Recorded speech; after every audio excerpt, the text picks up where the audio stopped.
ஹர ஹர சங்கர ஜய ஜய சங்கர ஹர ஹர சங்கர ஜய ஜய.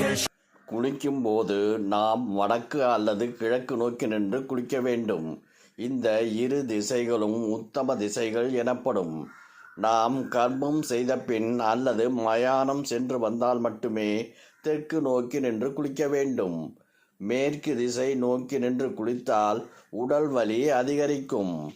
பயணிக்கும் நம் மண்டை ஓட்டுக்கு மட்டும்தான் எப்படிப்பட்ட வெப்பத்தையும் அக்னியின் வேகத்தையும் தாங்கும் சக்தி உண்டு. தலையில் சிறிது நீர் தெளித்தால் தலைக்கு வெப்பம் தாக்காமல் நம் உடலில் உள்ள அதிகப்படியான வெப்பம் கண் மற்றும் காது வழியாக வெளியேறும்.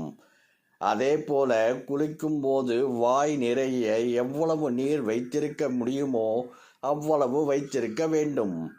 அதன் மூலம் உடலில் மேலெழும் வெப்பம் சாந்தப்படுத்தப்பட்டு தலையை தாக்காமல் இருக்கும். ஒவ்வொருவரும் வீட்டிலேயே கங்கா ஸ்நானம் செய்ய முடியும். நீங்கள் குளிக்கும் முன் அந்த நீரில் ஒரு குவளை நீரை எடுத்துக்கொண்டு அதில் ஓம் என எழுதுங்கள். அப்போது முதல் அந்த நீர் கங்கை நீராகிவிடும். பின்னர் இறைவனை நோக்கி ஒரு நிமிடம் தியானம் செய்து அந்த உடலுக்கு நீங்கள் வந்திருங்கள். இந்த குளியலை உங்களுக்கு அபிஷேகமாக ஏற்றுக்கொள்ளுங்கள் என வேண்டிக் கொள்ளுங்கள். பொதுவாக நாம் குளிப்பதற்கு முக்கிய காரணம் நம் உடலில் இருக்கும் அசுத்தங்களை போக்குவதற்கு மட்டுமன்றி நம் உடலில் இருக்கும் அதிக வெப்பத்தை போக்குவதற்காகவும் தான். அக்னி பொதுவாக கீழிருந்து மேலே எரியும். அந்த வகையில் நாம் குளிக்கும்போது ஓம் என எழுதி இறைவனை வணங்கியவுடன் சிறிது நீரை தலையில் தெளித்து கொள்ளவும். தண்ணீரை நம் கால் முதல் மேல் உடல் நோக்கி மெதுவாக நினைத்து வந்து கடைசியில் தலைக்கு தண்ணீர் ஊற்ற வேண்டும். இப்படி செய்வதால் உடலில் இருக்கும் அக்னி கீழிருந்து மேல் நோக்கி பயணிக்கும். நம் மண்டை ஓட்டுக்கு மட்டும்தான் எப்படிப்பட்ட வெப்பத்தையும் அக்னியின் வேகத்தையும் தாங்கும் சக்தி உண்டு.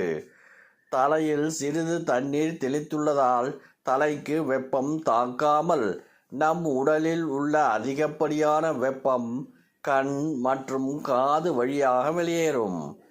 அதேபோல குளிக்கும்போது வாய் நிறைய எவ்வளவு நீர் வைத்திருக்க முடியுமோ அவ்வளவு வைத்திருக்க வேண்டும்.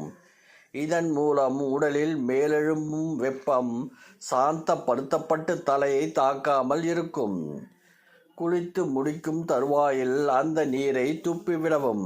தலை முதல் கால் வரை உள்ள உடல் பாகத்தில் நம் முதுகு பகுதியான பிரஷ்டம் தான் மிக பெரியது. இங்குதான் அக்னியின் வேகம் கூடுதலாக பரவும். இதனால் குளித்து முடித்தவுடன் அந்த பகுதியை தான் முதலில் துடைக்க வேண்டும். நம்மில் பெரும்பாலும் குளித்த பின்னர் உலர்ந்த துண்டுதான் துவட்ட பயன்படுத்துவோம். ஆனால் அது சரியான முறையல்ல.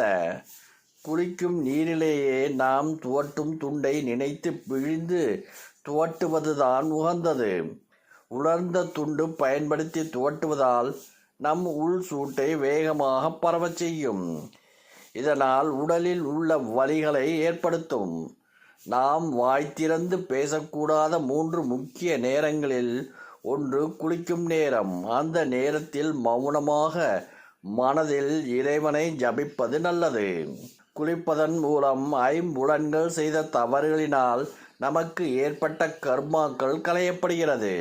ஹர ஹர சங்கர ஜய ஜய சங்கர ஹர ஹர சங்கர ஜய ஜய